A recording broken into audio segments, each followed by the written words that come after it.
The Middle East is wrought with conflict and change today, from civil war in Syria to the ousting of Libyan leader Muammar Gaddafi. What the lasting effects of these events will be is yet to be known. And nowhere is the future more unclear than in Israel, where leaders' threats of military action on a nuclear Iran have made prospects for peace with the Palestinians more slim than ever before.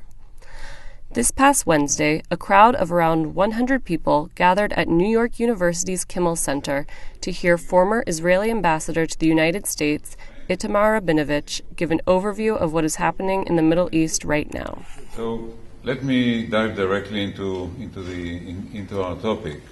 And I called it From Waging Peace to the Lingering Conflict. I can add on and to the receding horizon. So we are shifting from a relatively optimistic title of Waging Peace, although waging, because of the obvious association with war, indicates that it was never simple to just make Arab-Israeli peace.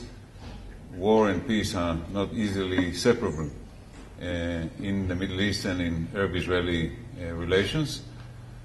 First, I would say it's no longer an Arab-Israeli conflict, because two Islamic countries, non-Arab Islamic countries or even powers in the Middle East have joined the fray, Iran and Turkey. And that has made a major difference.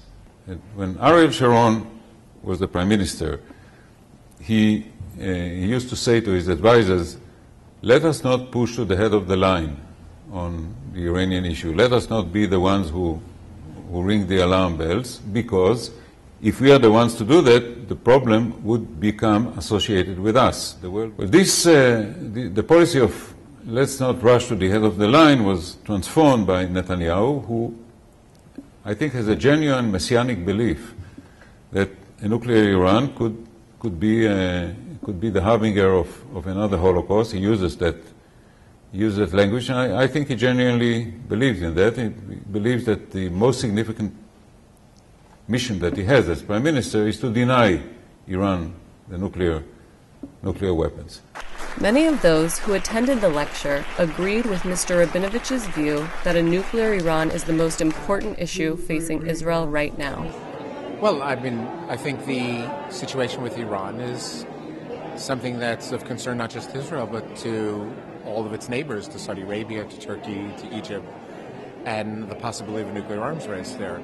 There are so many concerns, as you heard, that it's difficult to point one, but obviously Iran going nuclear is a big concern. Well, Israel faces several issues right now, and of course it's very uncertain what's going to be happening with their neighbors. Hopefully it will be a good outcome after things settle down, and my personal feelings are that I would really like to see them resolve things with Palestine as quickly as possible, because the sooner they put that behind them, the quicker they'll be able to move forward, and I think that's really important at this point. Could it be avoided if, as we heard today, Iran is not the leaders are not dumb enough to start or use the nuclear weapons? Then I don't think there would be a war, but if they have a capability of doing it, then I think there will be a war. I think also all of the saber rattling that Israel's been doing is because Israel doesn't want to attack. I think generally if Israel were interested in attacking, they would just attack. They wouldn't talk.